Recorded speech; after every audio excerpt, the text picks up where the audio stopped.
ओम सदगुरुवे नमः। Most welcome in world of physics. मेरे प्यारे, आपके अपने YouTube channel United educators app में आपका स्वागत है।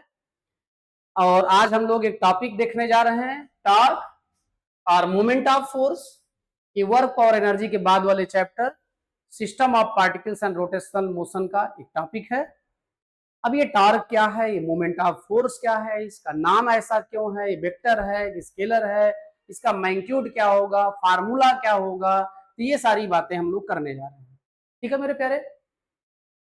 एग्जाम्पल मेरे पास बहुत है, जैसा कि आप जानते हैं। ऐसा ही एक एग्जाम्पल हम आपको देने जा रहे हैं, और जब भी कभी इस एग्जाम्पल से रिलेट हुए हो आप, तो उस वीडियो को मेरे प्यारे प्ले करना है आपको। ठीक है, जरा देखें। जैसे कोई छल्ला लिए, क्या लिए, छल्ला, और छल्ला उंगली में ऐसे डाले और छोड़ दिए, तो छल्ला जहां छोड़े वही रहेगा? नहीं। अच्छा, डाउनवर्ड डायरेक्शन चला गया। क्यों चला गया? Due to gravitational force, due to gravitational force. ठीक है। अब हम छल्ले को ऐसे घुमाने लगे, ऐसे घुमाने का मतलब ये कौन सा वाइज है? Anti clockwise. एंटी क्लॉकवाइज घुमाने लगे, छल्ला क्या होने लगता है? ऊपर उठने लगता है। ज्यादा तेज घुमाते ज्यादा तेजी से ऊपर उठता है, धीमे घुमाते धीमे धीमे उठता है ऊपर, और धीमे घुमाते तो नीचे जाने लगता है। इसका मतलब जितनी ज्यादा स्पीड होगी तो छल्ला उतनी तेजी से ऊपर जाएगा, स्पीड रोटेशन की कम होगी तो धीमे धीमे ऊपर जाएगा। तो सीधा सा मतलब हुआ, छल्ला ऊपर जाने का सीधा सा मतलब हुआ कि ग्रेविटेशनल फोर्स को कैंसिल करने वाला कोई फोर्स डेवलप हो गया। ठीक है। अब वो फोर्स कब आया? रोटेशन के बाद आया, मोमेंट के बाद आया, इसलिए उस फोर्स का नाम है रोटेशनल फोर्स या moment of force. Rotational force या मोमेंट ऑफ फोर्स। ठीक है। अच्छा, क्लॉकवाइज घुमाए तो, क्लॉकवाइज घुमाते हैं तो छल्ला क्या होता है? नीचे जाके फंस जाता है। इसका मतलब क्लॉकवाइज घुमाने पर मोमेंट ऑफ फोर्स डाउनवर्ड काम कर रहा है, ग्रेविटी भी डाउनवर्ड काम कर रही है, और दोनों मिलके छल्ले को घूमने नहीं दे रहे हैं, लाके यहां फंसा दिए। और एंटी क्लॉकवाइज घुमाने पर ग्रेविटी नीचे काम कर रही है, मोमेंट ऑफ फोर्स ऊपर काम कर रहा है। ज्यादा तेज घुमाने पर मोमेंट ऑफ फोर्स का मैग्नीट्यूड ज्यादा हो जाता है, जो ग्रेविटेशनल फोर्स को हरा के अपनी बात मनवा लेता है और छल्ले को ऊपर लेके चला जाता है। ठीक है। तो ये जो फोर्स है ये रोटेशन के बाद आ रहा है, इसलिए इसका नाम है रोटेशनल फोर्स। मोमेंट के बाद आ रहा है, इसलिए इसका नाम है मोमेंट ऑफ फोर्स। ठीक है। और ये वेक्टर क्वांटिटी है। एंटी क्लॉकवाइज घुमा रहे हैं तो अपवर्ड ऑब्जेक्ट जा रहा है, क्लॉकवाइज घुमा रहे हैं डाउनवर्ड ऑब्जेक्ट आ रहा है, इसका मतलब ये वेक्टर क्वांटिटी है। अब मोमेंट ऑफ फोर्स एक्चुअली है क्या? तो हम चलते हैं नेक्स्ट पेज पे। यहाँ एक दरवाजा है। क्या है? दरवाजा, डोर देख ही रहे हैं। तो ये जो है, ये इसी के अबाउट इसका रोटेशन होगा। ये जो है, ये इसको हम बोलेंगे, इसको axis of, axis of rotation, axis of rotation. और जैसे यहां हम फोर्स लगाएंगे, यहां यहां जब हम फोर्स लगाएंगे, इस पॉइंट को बोलेंगे point of action, point of action. अब फोर्स जैसे ऐसे लगा रहे हैं, ऐसे, तो फोर्स है normal to the plane of paper. अब फोर्स ऐसे है, और यहां से जो लाइन बनेगी, ये मान लो आर है, तो ये आर जो है, line of action of force से भी कितना एंगल बना रहा है? 90 बना रहा है। और एक्सिस ऑफ रोटेशन से भी कितना बना रहा है? 90 बना रहा है। ठीक है। तो मोमेंट ऑफ फोर्स का फार्मूला होता है tau is equal to, tau इसका सिंबल है, normal gap between line of action of force and axis of rotation, axis of rotation. तो ये हो गया आपका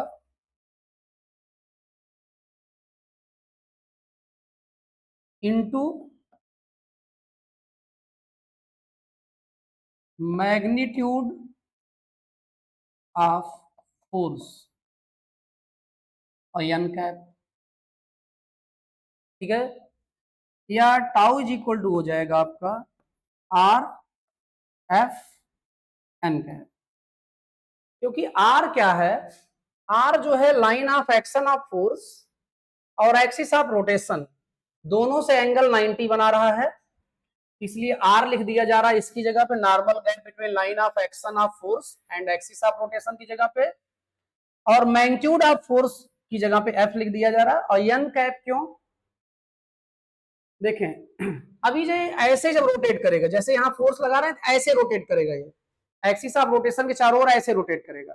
ऐसे रोटेट करने का मतलब ये कौन सा वाइज है, anti clockwise. Anti clockwise rotate करेगा तो मोमेंट ऑफ फोर्स ऊपर की ओर काम करेगा, किधर काम करेगा, ऊपर की ओर।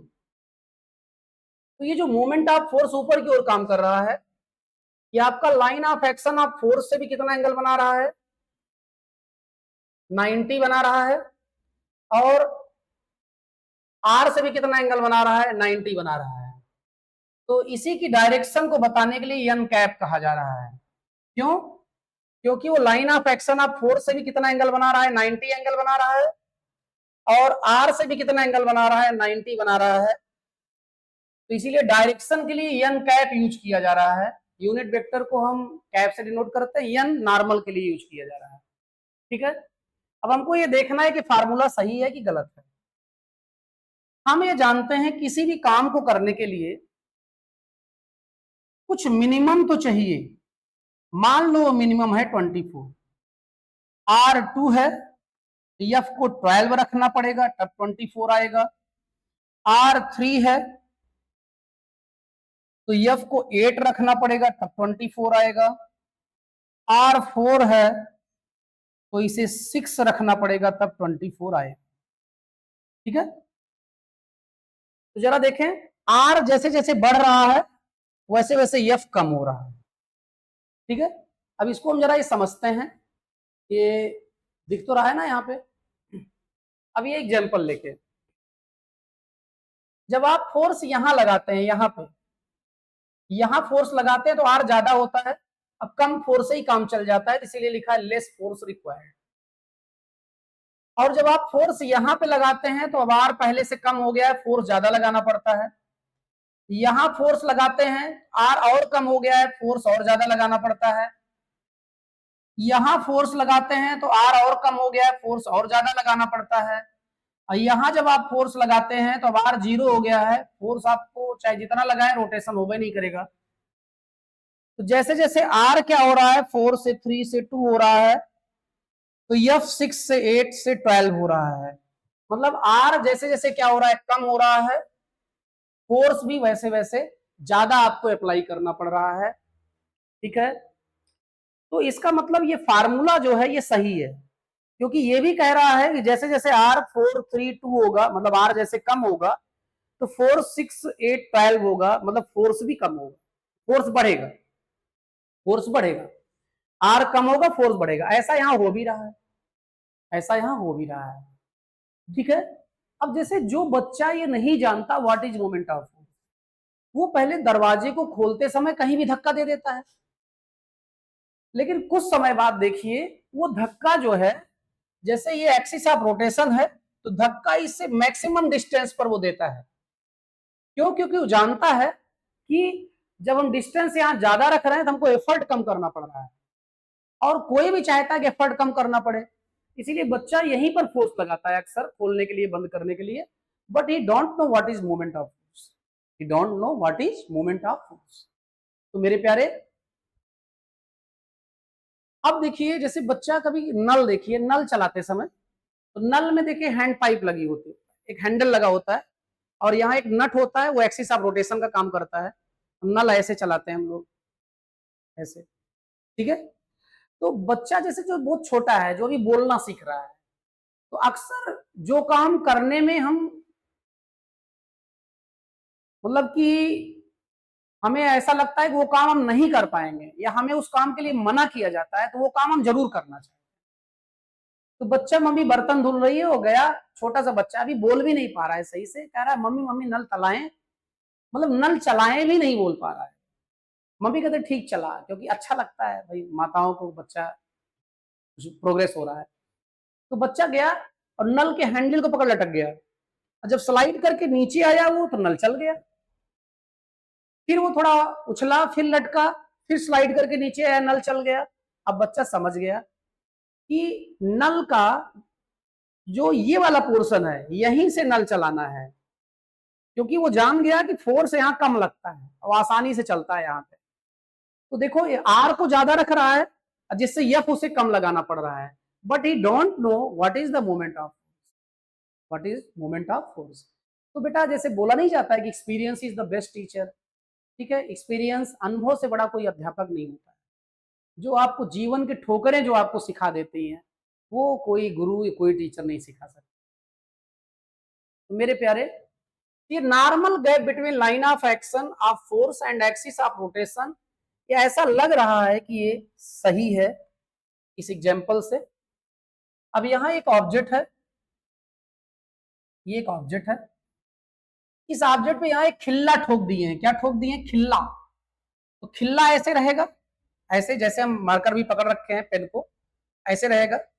और यहां जब हम फोर्स लगाएंगे, यहाँ पे, यहां जब हम फोर्स लगाएंगे, ठीक है, तो ये ऐसे घूमेगा, ऐसे घूमने का मतलब एंटी क्लॉकवाइज घूमेगा। तो ये एक्सिस ऑफ रोटेशन का काम करेगा, ये जो खिल्ला है यहाँ पे। तो खिल्ले को हम बोल देंगे कीला, खिल्ला, नेल, इसको हम बोल देंगे एक्सिस ऑफ रोटेशन, ठीक है। ये ऐसे है, मतलब ये normal to the plane of paper inward direction है, ऐसे, ठीक है। और ये जिस पॉइंट पर फोर्स लग रहा है उस पॉइंट को बोल देंगे हम point of action, point of action, ठीक है। और ये अलग अलग पॉइंट पे लगाएंगे तो इसका इफेक्ट अलग अलग होगा, इसका इफेक्ट क्या होगा? अलग अलग होगा। इसका मतलब हमको पोजीशन बतानी होगी, पोजीशन के लिए रेफरेंस पॉइंट चाहिए। रेफरेंस पॉइंट या ओरिजिन आप क्या चाहते हैं, मोशन में रहे कि रेस्ट में रहे? रेस्ट में रहे। तो रेफरेंस पॉइंट हम कहीं भी मान लें या एक्सिस ऑफ रोटेशन को माने, आपके हिसाब से क्या सही लग रहा है? एक्सिस ऑफ रोटेशन को माने, क्योंकि एक्सिस ऑफ रोटेशन थोड़े ना इधर उधर भागेगा, ठीक है। तो इसी को हम ओरिजिन मान ले रहे हैं, इसी को। और ओरिजिन से जिस पॉइंट का पोजीशन वेक्टर चाहिए उसको हम ज्वाइन कर देते हैं, तो हमको पोजीशन वेक्टर मिल जाता है। ये इसका पोजीशन वेक्टर हो गया आर, ठीक है। और ये फोर्स का लाइन ऑफ एक्शन था, फोर्स का लाइन ऑफ एक्शन, ठीक है। अब इसको आगे बढ़ा दिया जाए, तो डायरेक्शन सेम रख रहे हैं, मैग्नीट्यूड भी सेम ही है, तो इसे हम इक्वल वेक्टर की डिफरेंस से यह बोल सकेंगे। और इसको आगे बढ़ा दें,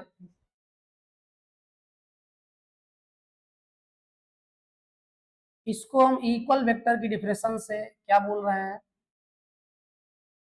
यह बोल रहे हैं। और इस आर को भी आगे बढ़ा दें, तो इक्वल वेक्टर की डिफरेंस से, क्योंकि डायरेक्शन सेम है और मैग्नीट्यूड भी सेम है, तो इसे हम आर बोल सकते हैं। और इन दोनों के बीच का एंगल मान लो थीटा है। अब हम ऐसा किए क्यों? अभी वेक्टर आर और वेक्टर एफ दोनों के हेड एक पॉइंट पे थे, और हमने आपको बताया था कि चाहे आप सब्सट्रैक्शन कर रहे हो, पैरेललोग्राम मेथड अप्लाई कर रहे हो, या डॉट प्रोडक्ट कर रहे हो, या क्रॉस प्रोडक्ट कर रहे हो, तो हम एंगल जब दो वेक्टर्स के बीच में देखेंगे उस समय दोनों वेक्टर्स का टेल एक पॉइंट पे होना चाहिए, ठीक है। दोनों वेक्टर के टेल एक पॉइंट पे ला दिए, उनके बीच का एंगल थीटा है, तो ये एंगल भी थीटा हो जाएगा। लेकिन अभी अभी हम लोग देख के आए हैं कि मोमेंट ऑफ फोर्स जो है वो होगा normal gap between axis of rotation, rotation and line of action of force और इनटू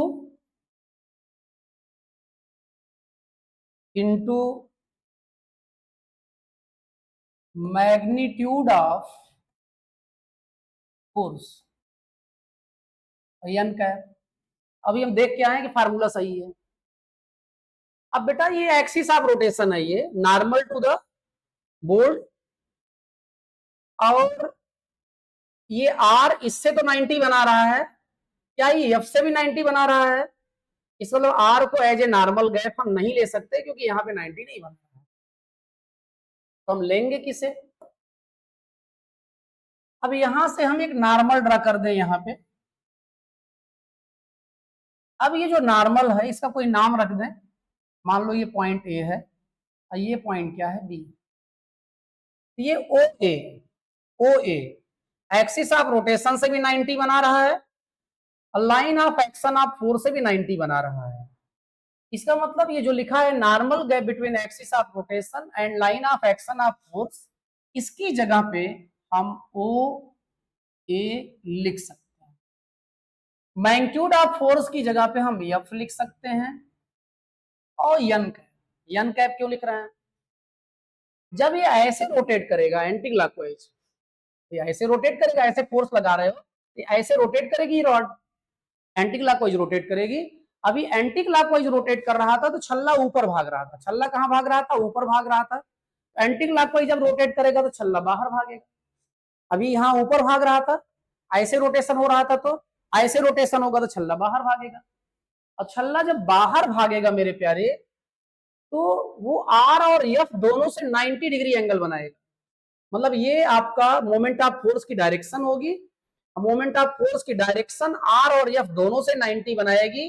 इसीलिए क्योंकि ये यन कैप जो है, ये यन कैप मोमेंट ऑफ फोर्स की डायरेक्शन ही बताएगा, इसीलिए इसको हम यन कैप कह रहे हैं, क्योंकि ये दोनों पे नॉर्मल है। दोनों पे क्या है? नॉर्मल है। कैप क्या है? डायरेक्शन बताने के लिए यूनिट वेक्टर का यूज करते हैं। ठीक है मेरे प्यारे, अब हम आगे बढ़ते हैं, बढ़ ही जाते हैं। अब ये vector tau is equal to हो जाएगा ओ ए। देखिए जरा, हम ट्रायंगल ले रहे हैं O A B, triangle O A B दिख रहा है, ओ ए बी, ये ओ है, ओ ए और बी। इसमें इस थीटा के लिए, इस थीटा के लिए ओ ए क्या है? हाँ, परपेंडिकुलर है, और 90 का फ्रंट आर, आर क्या है? हाइपोटेनस है। अब परपेंडिकुलर पर हाइपोटेनस क्या होता है? हाँ बहुत सही, साइन थीटा होता है। तो यहां से O A is equal to आ जाएगा R sine theta, R sine theta. O A की जगह पे हो जाएगा आपका आर साइन थीटा, एफ आई है, यन का, और इसी को हम आगे चल के लिख देते हैं tau is equal to R F sine theta यन का। और इसी फार्मूले को जो हम और आगे बढ़ते हैं तो tau is equal to r cross F कह देते हैं। क्या कह देते हैं? आर क्रॉस एफ कह देते हैं। तो मोमेंट ऑफ फोर्स समझ गए, फार्मूला कहां से आया, आर एफ साइन थीटा कैसे हो जाता है ये सब। तो मेन फार्मूला ये था। ये फार्मूला कहां से है? ये जो है आपका प्रैक्टिकली प्रूफ है, आपको दिखाया गया दरवाजे वाला एग्जाम्पल देके। और दरवाजे वाला एग्जाम्पल देके बोला गया कि जैसे जैसे आर बढ़ रहा है फोर्स हमको कम लगाना पड़ रहा है। हम एक्सिस ऑफ रोटेशन के पास फोर्स लगाएंगे तो आर कम होगा, फोर्स ज्यादा लगाना पड़ेगा। अब आर ज्यादा हो गया, फोर्स कम लगाना पड़ेगा। आर और ज्यादा हो गया, फोर्स और कम लगाना पड़ेगा। इसीलिए जो कब्जा या जो कब्जा से दूर आपका क्या लगाया जाता है, हैंडल वगैरह दरवाजे का, जिससे आर ज्यादा रहे और फोर्स हमको कम लगाना पड़े, कम एफर्ट में ही दरवाजा खुल जाए या बंद हो जाए। ठीक है। और किसी नल का जो हैंडल होता है, हैंड पाइप का, उसे लंबा इसलिए रखा जाता है जिससे एक्सिस ऑफ रोटेशन से गैप ज्यादा हो जहां फोर्स लगा रहे हैं, और गैप ज्यादा होगा तो हमें फोर्स कम लगाना पड़ेगा। ठीक है मेरे प्यारे, इतना तो आप समझ ही गए। अब हम जैसे बात कर रहे हैं यहाँ पे, ये इस पर यहां फोर्स लग रहा है F, और यहां फोर्स लग रहा है F। Equal and opposite force है, line of point of action difference है, तो आप जानते हैं रोटेशन जनरेट करेगा। ये मान लो पॉइंट ए पर एक्टिव है, ये पॉइंट बी पर एक्टिव है, और यहां कहीं हम मान ले रहे हैं कि वो पॉइंट है जिसके अबाउट इसको रोटेशन करना है। ठीक है, एक्सिस ऑफ रोटेशन है। तो अभी देखा जाए तो मूवमेंट ऑफ फोर्स, जैसे हम बात करें अभी नेट मूवमेंट ऑफ फोर्स की बात करें, ये भी एंटी क्लॉकवाइज घुमाएगा तो मूवमेंट ऑफ फोर्स बाहर की ओर होगा, ये भी एंटी क्लॉकवाइज घुमाएगा, मोमेंट ऑफ फोर्स बाहर की ओर होगा। दोनों मोमेंट ऑफ फोर्स एक ही डायरेक्शन में बाहर की ओर पॉजिटिव लिए जाएंगे और एक ही डायरेक्शन में होने के कारण ऐड भी हो जाएंगे। तो यहां जैसे हम अभी लिखे, normal gap between axis of rotation and line of action of force is OA, और मैग्नीट्यूड ऑफ फोर्स की जगह पे F, और डायरेक्शन के लिए n कैप, और एंटी क्लॉकवाइज होने के कारण पॉजिटिव क्योंकि बाहर की ओर डायरेक्शन होगी। और यहां पर normal gap between axis of rotation और इसके बीच का एंगल 90 है, और ये एंगल भी क्या है 90 है। इसका मतलब normal gap between axis of rotation and line of action of force के बीच को ले सकते हैं हम, वो ए लिख सकते हैं। यहां पर ये डिस्टेंस लिखे थे तो वो OB था, ये आपका OB रहेगा। क्या रहेगा? OB। आप लोग भी ध्यान नहीं देते हैं, ये OB था इधर वाला, और ये OA है। फिर से F, डायरेक्शन वही n कैप, तो टाउ इज इक्वल टू आ जाएगा आपका, देखो F और n कैप कॉमन है, बचा क्या OB प्लस OA।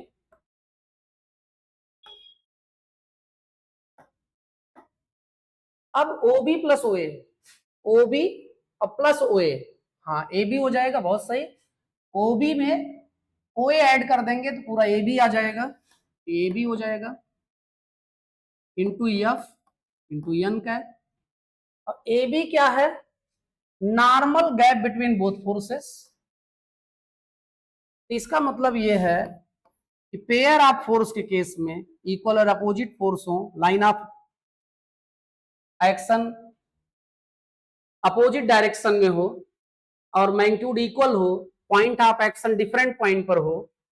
ठीक है, तो इसके कारण जो कपल जनरेट होगा, क्योंकि पेयर है कपल, वो बराबर होगा AB क्या है? Normal gap between both forces.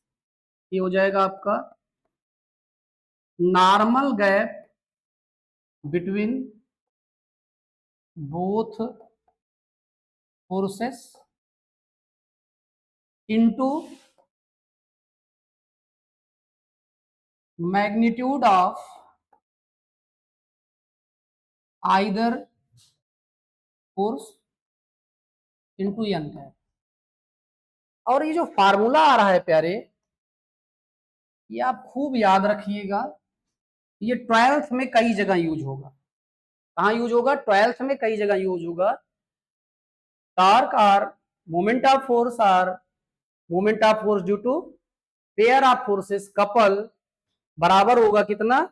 Normal gap between both forces, दोनों फोर्स के बीच का normal gap, magnitude of either force into n gap. ठीक है, ये ध्यान रखेंगे आप। ठीक मेरे प्यारे, तो हमारे ख्याल से आप मोमेंट ऑफ फोर्स के बारे में समझ चुके हैं। तो ये वो क्षण है जब इतनी देर तक आपके साथ रहने के कारण आपके लिए थैंक्स तो बनता है, और आपका भी मन कहे थैंक्स तो आप थैंक्स कर सकते हैं कमेंट सेक्शन में। मेरे प्यारे, आपका वही अपना पुराना काम, यूट्यूब वाली line, subscribe, like, share and comment. Also. Bell icon भी प्रेस करना है and you have to motivate for the same purpose. किसे? अपने फ्रेंड्स को और किसे? रिलेटिव्स को, जिनको नीड हुई लेक्चर्स की। थैंक्स प्यारे।